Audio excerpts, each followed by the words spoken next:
Esta é a história do dia da Rádio Observador. Ainda há quem arrisque concorrer contra Putin?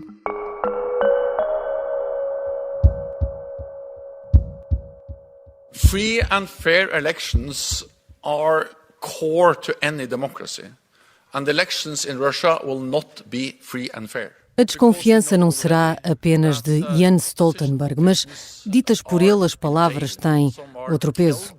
O secretário-geral da NATO diz que todos os sinais mostram que as eleições na Rússia, que deviam ser livres e justas, vão ser tudo menos livres ou justas. Because to have free and fair elections you need competition, you need different lists, you need an open discussion, and you need a free and independent press. Os russos começam a votar esta sexta-feira e ninguém espera surpresas no resultado, que será divulgado no domingo. Mas na semana passada, o regime de Putin já se defendia de críticas semelhantes. Наша демократия самая лучшая, и мы будем строить ее дальше.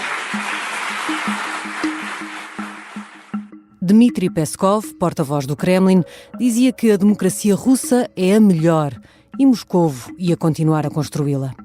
É verdade que nestas eleições, como noutras, Vladimir Putin não é o único candidato. Nos boletins de voto estarão outros 3 nomes.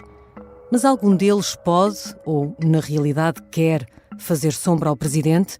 E os que representam de facto a oposição depois da morte de Navalny têm alguma hipótese de o travar? E tendo em conta o histórico, alguma hipótese de sobreviver? Mais uma dúvida. Se todos sabem que as eleições não são livres e justas, por que é que Putin se dá ao trabalho de ir a votos? Eu sou a Sara Antunes de Oliveira e esta é a história do dia. Sexta-feira, 15 de março.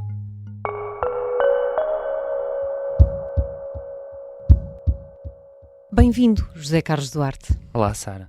Se vencer no domingo, Vladimir Putin fica no poder até 2030. Na verdade, ainda pode candidatar-se mais uma vez, por isso até 2036, o que significa que, no total, contando com os períodos em que foi primeiro-ministro, pode liderar a Rússia durante mais de 37 anos. Mas não era suposto ser assim, certo? Não, em 2000, quando chega ao poder, ele só poderia acumular 2 mandatos, ou seja, podia se candidatar em 2000, em 2004, e portanto poderia ficar no poder até 2008. Só que, entretanto, houve aqui uma espécie de uma jogada em 2008, em que Dmitry Medvedev candidata-se pelo partido de Putin, e Putin fica como primeiro-ministro, e há esta troca de nomes. Portanto, essa sucessão de 2 mandatos, ele foi zerando, indo um bocadinho ao cargo de primeiro-ministro, para depois voltar por mais 2 mandatos ao cargo de presidente. Exato. Em março de 2021, o Senado russo aprovou uma lei em que os mandatos de Vladimir Putin passavam a 0. Ou seja, é por isso que ele se pode candidatar às eleições de 2024, porque caso contrário, ele não o poderia fazer porque já tinha esgotado, lá está, os 2 mandatos de 2012 e 2018. Ou seja, depois dessa alternância com Medvedev, houve ainda uma alteração legal que fez com que ele já nem precisasse dessa alternância de cargo para poder ficar mais 12 anos. Exato. A verdade é que, ao longo de todos estes anos, o nome de Putin tem ido em boletins de voto, vai a eleições e é de facto o mais escolhido nos resultados que vemos, com margens esmagadoras. Porquê que não se consideram todas estas eleições realmente justas e livres, como dizia o secretário-geral da NATO? Por várias razões. Em primeiro lugar, não existe grande oposição política a Vladimir Putin. Todos os seus opositores mais diretos ou estão no exílio, ou estão presos, ou então nem sequer têm a coragem para se candidatar. Por outro lado, não existe uma sociedade civil forte na Rússia, não existe liberdade de imprensa, a imprensa é controlada pelo Estado, daí que não exista uma forma da oposição se conseguir estabelecer, e as eleições não são por isso justas nem livres. O Comitê Eleitoral Russo também toma muitas vezes decisões que criam obstáculos a todos aqueles que querem tentar enfrentar Putin, daí que haja aqui várias formas de impedir uma participação eleitoral justa. Além disso, também estão proibidas organizações internacionais que observariam as eleições, portanto essas nem sequer podem entrar na Rússia, daí que também não haja aqui um fiel da balança, alguém que possa atestar se as eleições são livres ou não. E também existe na Rússia uma contagem de votos online que também é suscetível a manipulações e aqui a algumas fraudes eleitorais que também acontecem na Rússia. Nestas eleições, por exemplo, nas regiões que a Rússia controla na Ucrânia, em que também estão a votar para as presidenciais, há fotos de soldados russos irem às casas das pessoas para que elas votem, com urnas que são móveis. Daí que haja toda aqui uma espécie de pressão para que elas votem, e obviamente se vai um soldado armado, o sentido de voto é um bocadinho óbvio, tem que respeitar o poder e quem está a mandar. Nas eleições que arrancam agora, mais uma vez, Putin não está sozinho nos boletins de voto. Estão lá mais 3 nomes. Quem são essas pessoas? O primeiro é Nikolai Kharitonov, que é do Partido Comunista, da Federação Russa. Este partido tem concorrido sempre contra Putin e tem sempre ficado nas últimas eleições em segundo lugar. É sempre o segundo classificado, com um resultado na ordem dos 13%, 17%. Ou seja, tem aqui uma margem de alguns votos, mas que nunca são suficientes para sequer morder os calcanhares à candidatura de Putin. Este Nikolai Kharitonov é um veterano do Partido Comunista, é alguém que está no partido há muitos anos, desde a dissolução da União Soviética, e já concorreu às eleições presidenciais russas em 2004 e obteve cerca de 13% dos votos. Este ano volta a concorrer, mas vários críticos, vários setores até do Partido Comunista ficaram um pouco desagradados com esta escolha, porque Nikolai Kharitonov não é uma pessoa propriamente carismática, e havia um nome forte dentro do Partido Comunista, que é o secretário-geral do partido, que é a pessoa mais importante no Partido Comunista, que é Gennady Zyuganov, que não foi escolhido em detrimento de Nikolai Kharitonov. E, portanto, esta escolha foi assim um bocadinho controversa. Depois existe um opositor, entre aspas, que é um pouco conveniente ao regime, que se chama Vladislav Dankov. Ele é jovem, tem 40 anos e é talvez o mais diferente de Putin nos boletins de voto. É alguém que quer restituir liberdades, que quer acabar com a perseguição de dissidentes políticos e que também quer acabar com a guerra.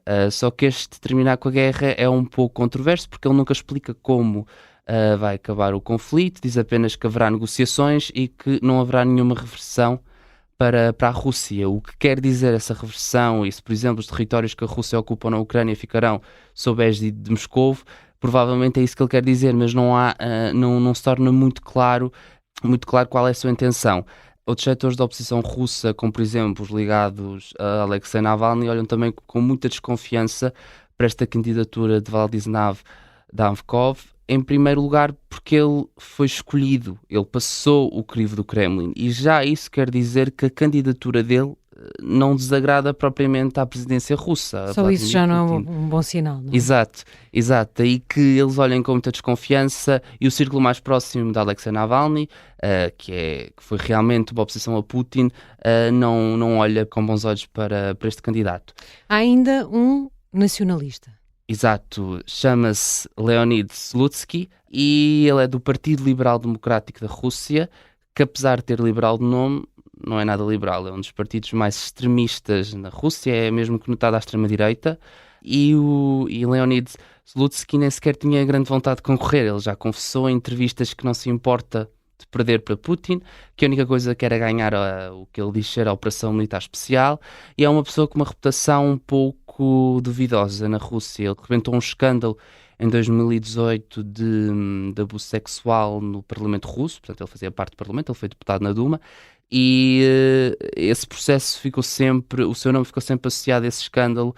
Portanto, não é alguém que vá obter grandes votos, mas é uma forma de Putin também esvaziar aquele setor mais nacionalista do eleitorado e concentrando os votos neste candidato. Já voltamos à conversa com José Carlos Duarte, jornalista de Internacional do Observador. Vamos olhar para outros nomes que não chegaram aos boletins e para os que nem longe da Rússia estão seguros. Esta é a Operação Papagaio. O plano mais louco de sempre para derrubar Salazar. Episódio 3. Nome de código: Alice. Espera, Está a acontecer qualquer coisa de estranho. Uma série para ouvir em 6 episódios que faz parte dos Podcast Plus do Observador. Um novo episódio a cada terça-feira. Os Podcast Plus do Observador têm o apoio da Onda Automóveis. Estamos de regresso à conversa com o José Carlos Duarte. José Carlos, em condições normais, haveria outros candidatos nestas eleições? Sim, os dois mais conhecidos que viram a sua candidatura rejeitada foram Yekaterina Dunstova e Boris Nadezhdin. As candidaturas destes dois nomes foram rejeitadas pelo Comitê Eleitoral Russo, que alegou várias irregularidades nas suas candidaturas, desde recolha de assinaturas, processos estranhos na elaboração de listas, mas o que é facto é que estes dois nomes tinham posições completamente contrárias à de Putin. Os dois queriam terminar com a guerra, os dois queriam restituir liberdades e direitos na Rússia, daí que Vladimir Putin nem lhes tivesse dado margem de manobra para poderem concorrer e para lhe poder roubar votos. Portanto, a interpretação mais certa é que simplesmente foram impedidos pelo regime de participar por causa das suas ideias, não propriamente por irregularidades das suas candidaturas. Só poderem falar sobre isso já seria um problema. A verdade é que nenhum deles, pelo menos visto de fora, pelo resto do mundo ocidental, é um dos rostos mais conhecidos da oposição russa. Nesta altura, claro, pensamos todos em Navalny, que mesmo que estivesse vivo também não poderia concorrer a estas eleições, já sabemos, tinha ainda muitos anos de uma pena para cumprir, mas também podíamos pensar, por exemplo, em Boris Nemtsov, que foi assassinado a tiro em 2015. Mas há outros, há estas pessoas ainda vivas, nomeadamente da equipa de Navalny. Onde é que estão essas pessoas? A maioria delas está exilada na Europa, nos Estados Unidos, e estão a tentar participar nas eleições à distância. Alguns ainda estão na Rússia, mas esses têm que manter o perfil mais discreto, porque caso contrário podem mesmo ser mortos. Por exemplo, a viúva de Alexei Navalny, Yulia Navalny, está em lugar incerto, não sabe muito bem onde esteve, soube-se que se encontrou com Joe Biden há cerca de 2 semanas, mas neste momento o seu paradeiro é desconhecido por motivos de segurança. Recentemente soube-se que Leonid Volkov, o antigo assessor de Alexei Navalny, que foi atacado com o martelo na terça-feira, está na Lituânia, porque foi atacado e porque revelou o seu paradeiro por conta disso. Mas a maioria deles estão assim em sítios desconhecidos, porque podem sofrer represálias por parte do regime russo. Mas mesmo essa distância em relação à Rússia, distância física, não é? E mesmo esse cuidado de segurança de não revelar o paradeiro, são suficientes para que estas pessoas que são a oposição clara a Vladimir Putin fiquem seguras? Não estão seguras. Após o ataque na terça-feira, Leonid Volkov disse que Putin não mata apenas pessoas dentro da Rússia, mata também pessoas fora da Rússia, e por serviços de espionagem, por agentes secretos, há sempre forma de conseguir matar ou conseguir ferir alguém, mesmo que esteja no estrangeiro. Eles garantem que não vão desistir. Por exemplo, Ivan Zhdanov, que foi um dos diretores da Fundação Antirrupção, que foi fundada por Alexei Navalny, disse que, independentemente das medidas que fossem tomadas de segurança, a Rússia teria sempre vantagem, porque tem uns serviços de informações muito mais potentes do que propriamente um grupo de opositores.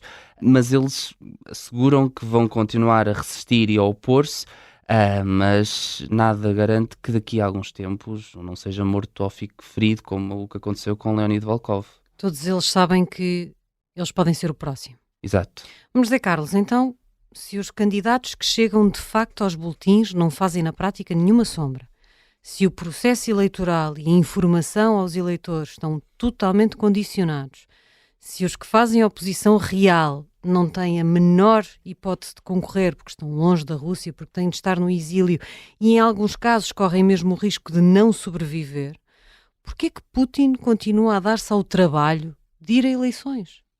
Ele quer, acima de tudo, consolidar o poder. Ou seja, mostrar aos cidadãos russos que continua a ter poder, que continua a ser desejado pela maioria da população para governar o país. E esta vitória, essas vitórias sucessivas, acabam por dar-lhe alguma legitimidade dentro da Rússia. Ainda que nem sequer seja precisa, porque ele controla todas as esferas do Estado.